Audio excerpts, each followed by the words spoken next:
Welcome to Drive the Daf, clear, structured explanation of the daily daf in 20 minutes. You can even follow in the car. Rosh Hashana Daf test contains two primary sugyas and one small one. First, the Gemara is discussing what is the source of the halacha of Tosfos, Shabbos, and Yom Tov and Shemitah that you add from the non-holy times onto the holy times. You begin the halachos of holiness before they actually start, and you end them after they actually end. So Gemara is going to quote a machlokes between Rabbi Akiva and Rabbi Shmuel what the source of that halacha is, and we will have to determine how each one uses the sources that the other one has. What do they use those extra words or those drashas for?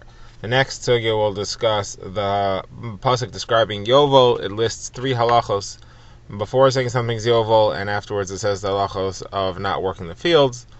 The Gemara is going to say that implies that halacha is dependent on one of those three. The question is, which of those three? The Gemara will have three opinions on that, and the Gemara will explain how you read those psukim. And then at the end of the daf, we'll have the last source for the halacha of Netar Avoy, the 4th year, the 3 years of Arla, and the 4th year of fruits. How do we know that has a Rosh Hashana on the 1st of Tishrei? So let's begin. The Gemara has mentioned the halacha of Tosfos Kedusha. When you begin Shemitah, that's specifically what we're referring to. When you begin Shemitah, you start halachos of Shemitah a bit before Shemitah actually begins, and you keep them going possibly a bit after in some respects. We had seen that in some respects you don't, but the Gemara will say in some respects you do. So the Gemara wants to know what is the source of Tosfos Kedusha. So the Gemara has Rabbi Akiva's approach and Rabbi Shmuel's approach. So Rabbi Akiva's approach is from a pasuk is actually discussing Shabbos. And after it mentions Shabbos, and that you have to rest on Shabbos, it says, B'charish of a katzir tishbos, you should rest from plowing and harvesting. The Gemara says it can't be referring to Shabbos, because in Shabbos there are 39 malachas, not just these two. I would single out these two. So it's not referring to Shabbos, even though it's in the context of Shabbos, it's referring to a different type of Shabbos, it's referring to Shemitah.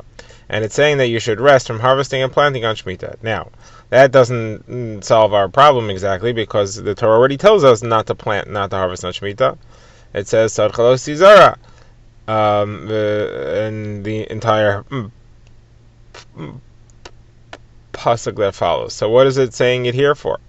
Where it says this to teach me that there's a certain charisha which is not included, a certain plowing which is not included, and there's a certain harvesting which is not included in the simple, in the basic Isser of Shemitah, and that is harvesting, we should say plowing before Shemitah begins, and harvesting after Shemitah ends. Plowing before Shemitah begins is something you would do in your orchards to help soften the earth that improves the growth of the trees. Even though it's not Shemitah yet, you can't do that. And that's Tosfos Shabbos. That's Tosfos Shemitah. Harvesting after Shemitah ends, there are certain crops which grew wild, and they grew a third in the Shemitah year. You can't harvest them in a way that's not permitted on Shemitah itself. And that would be carrying over the Kedusha of Shemitah to the year which follows, at least in that respect. So this is the source that we have for Tosfos Shemitah. So the Gemara says, this is, again, Rabbi Akiva's source. Rabbi Shmuel says, no, this pasuk is not teaching me that. This pasuk is teaching me something else, and I have a different source for that. This pasuk is teaching me that the Isser of harvesting Shemitah only applies to things which are not a mitzvah, to exclude the harvesting of the barley for the Karban Omer, which you are allowed to do because that's a mitzvah. How do we see that? Because it puts together charish and katzir, it puts together plowing and harvesting. Now you're right that it's in context it's referring to Shabbos, but we're going to take it out of context and assume it's referring to Shemitah, and puts them together to link the two. Just like there's no such thing as a plowing which is a mitzvah, there's never a mitzvah to plow. Even if you want to plow to plant barley for the Karban HaOmer, it's not necessarily a mitzvah because you don't have to. You're not obligated to plant. You're not obligated to plant the barley. You're not obligated to plow. You could just plant it in a hole that exists. So you're not even obligated to plant the barley. You just need to harvest barley. But there is a mitzvah to harvest barley. So we link the two as follows. We say just like the plowing which is referred to is only a planting which is optional because there is no such thing as obligatory plowing, so too the harvesting that's referred to is also only referring to harvesting that's optional, to exclude harvesting the omer, the barley for the Karban Omer, which is obligatory. and therefore that is excluded from the Isser which is discussed here, which is that of Shemitah. And you are allowed to harvest the barley for the Korban Omer in a way which would otherwise not be permitted on Shemitah. That's what Rabbi Shmuel understands the pasuk. What is his source, though, for Tosfos Shemitah or other Yomim Tovim or Shabbosos? So the Gemara says it comes from Yom Kippur. Pasuk in Yom Kippur says, "V'inisim es nafshosechem." You should oppress yourself. What day? B'sisha lachodesh ba'erev, on the 9th in the evening. Now Yom Kippur is the 10th of the month of Tishrei. The 9th in the evening means the evening following the 9th. But that's a funny way to say it. Why does the Torah express it as the 9th in the evening? It never says that for anything else. Mar says this is to teach me that you should start the Inoi already on the 9th. Towards evening, you should already start it. That's when you should start the fasting. So you should add a little bit from the Chol, from the 9th day onto the Kodesh, onto Yom Kippur. Now that applies also leaving Yom Kippur. You should also carry Yom Kippur over a little bit further, and that's because it says further in the Pasuk, Me Erev ad Erev, from evening to evening. The same way you add a little on the beginning evening of Yom Kippur, you add a little on the ending evening of Yom Kippur. That also applies to Shabbos, as the pasuk says Tishbesu, Me'erev ad Erev Tishbesu, and then it also says Shabbatchem Tishbesu Shabbatchem. That's another extra word that's to teach me that you also add for every Yom Tov. So we know that this refers to every Yom Tov. Actually, Tishbesu refers to Yom Tov, and Shabbatchem refers to Shabbos. Anytime there's an Isser Malach of any kind, anytime you have to rest, you carry over a little bit before and a little bit after. Okay, that's the source according to Rabbi Shmuel. Now, what does Rabbi Kiva do with this pasuk? So Rabbi Kiva says, this is teaching me something else entirely. This is teaching me there's a mitzvah to eat on the 9th day of Tishrei. There's a mitzvah to eat on Erev Yom Kippur. And one who eats on Erev Yom Kippur is considered like he fasts, because we say B'tisha lachodesh ta'anu es nafshay seichem B'tisha lachodesh ba'erev, but we say that on the 9th there is some sort of oppression. That oppression is the eating. That the eating which you do on Erev Yom Kippur counts as an inui, and it counts, says the Gemara, says Rabbi Kiva, quoting a brisa of Rav Chia bar Rav midifti, that he brought the brisa that it's even considered as if he fasted the 9th and the 10th, because he does the fasting of the 9th in order for the fasting of the 10th, so he gets both of them. This concludes this discussion in the Gemara. The Gemara now moves on to another sugya, which is analyzing the year of Yeovil. Now, the year of Yeovil has a number of halachos. It's got to begin with a blowing of shofar. It has to have the avadim, the Eved Ivri, the Jewish slaves returned home, set free. It has to have the land returned to its ancestral home. All these three things are mentioned in the pasuk, which says, "V'avarta shofar," you should blow a shofar. "V'kidashim mishnas chamishim," you should make the 50th year holy. "Karasim derar," send everybody free. And it says, "Yeovil he." And afterwards it says the halachos of not working the fields. So the Gemara considers that it doesn't really become Yeovil unless you do the first three halachos. You have to blow the shofar on Yom Kippur at the beginning of Yeovil. You have to send the avadim home, and you have to return the fields and the homes to their ancestral owners. If you don't do these things, the Gemara says might not be considered Yeovil, and therefore you wouldn't have the halachos of resting the fields. The Gemara says, but what actually happens here is that some of these are necessary and some are not necessary. Which ones? That's going to be the discussion here, and we'll have three opinions. So it centers around the phrase Yeovil he. Yeovil is an inclusory phrase. It means to say that this is Yeovil. It's Yeovil whether or not you do the things that you were supposed to do. On the other hand, he says this is Yeovil, something else is not Yeovil. That means that there's some way that it doesn't become a real Yeovil because you didn't do the things you're supposed to do. So which of the three mitzvahs are necessary to make it a Yeovil, and which are not? So we're going to have three opinions here. So the first the Gemara quotes is Rabbi Yehuda. Rabbi Yehuda says that you do not have to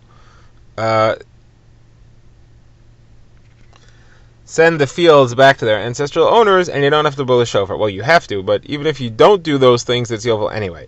However, if you don't send the avadim home, that's excluded by the word he, and it does not count as Yeovil. Yeovil doesn't actually begin. Rabbi Yossi says differently. Rabbi Yossi says no, the only one which prevents it is if you don't blow shofar.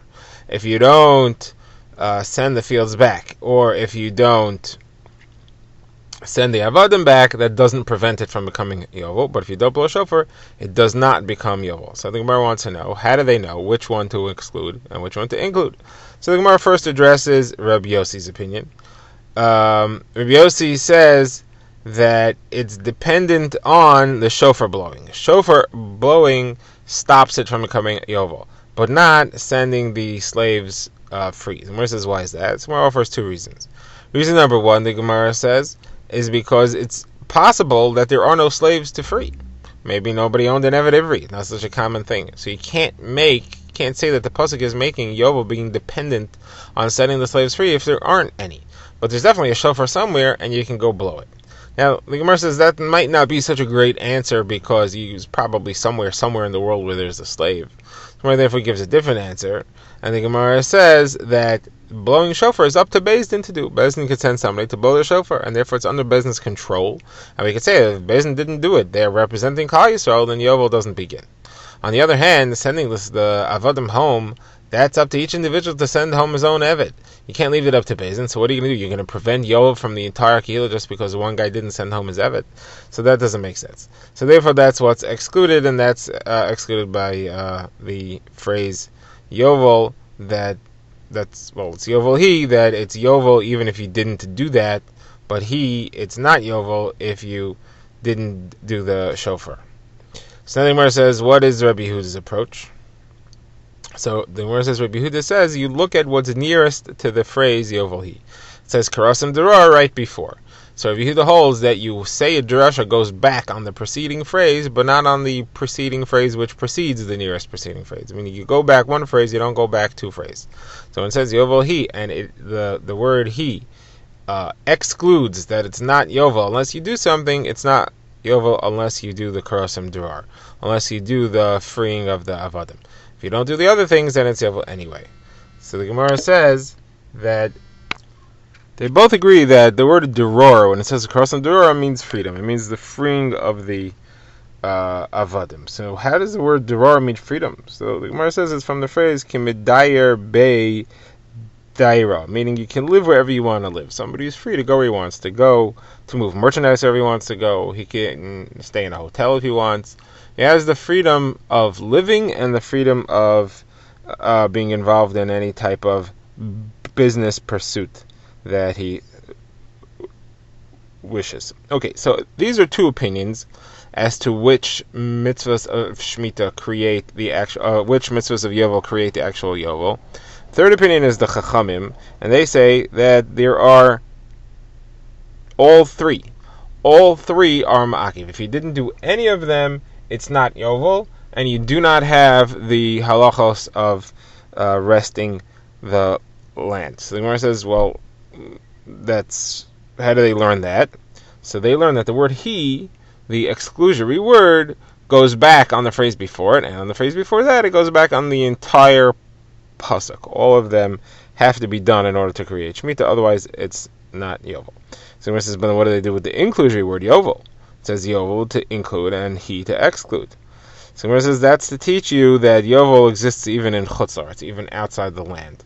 That's what it includes. Gemara says, how could that be? It says Ba'aretz. It says Shnas Yeovil Ba'aretz. Gemara says no, that's to teach me that when it's Yeovil in Eretz Yisrael, then it's Yeovil everywhere. If it's not Yeovil in Eretz Yisrael for some reason, because these things weren't done properly, then Yeovil does not apply any place. Okay, then we're now refers back to the Mishnah. And briefly, it refers to the halachas that we've seen, that there's a Rosh Hashana of Nitiyah, which the Gemara understands Rosh Hashana of Nitiyah means Rosh Hashana for Arla, that when the year of crops begin and end for the halachas of Arla means that the first 3 years that a tree has been planted, any fruits that it grows are forbidden to be eaten. How do you count those 3 years? From Tishrei. So from planting till Tishrei is 1 year. Tishrei to the next Tishrei is the second year, and then you have a third year that follows. So the Gemara says, how do you know that Tishrei, Rosh Chodesh, the first of the month of Tishrei, Rosh Hashana, how do you know that that is Rosh Hashana for Arla? Gemara says because in the pasuk you have the word Shana. It says Shalosh Shanim Arelim. It says B'Shana Haravias should be Neta Revai. It should have Kedusha. It has the word Shana. And then in discussing Rosh Hashana, we also have the word Shana on the first of Tishrei. It says Mereshus Hashana V'Arachos Shana. Where it says again, refer to Nisan. Nisan says Rishon Hu Lachem L'Chadshei Hashana. But it says no, that's Chadshei Hashana. We know that the drashas of Chadshei Hashana go together with Chadshei Hashana, and regular Shana goes together with regular Shana. Therefore, you cannot learn from Chadshei Hashana to regular Shana. It won't be Nisan, it'll be Tishrei. Drive the Daf is a project of the Grand Woodlands Shul and is presented by Rabbi Yitzchak Landa. Find us on YouTube or subscribe to daily emails by emailing drivethedaf@gmail.com.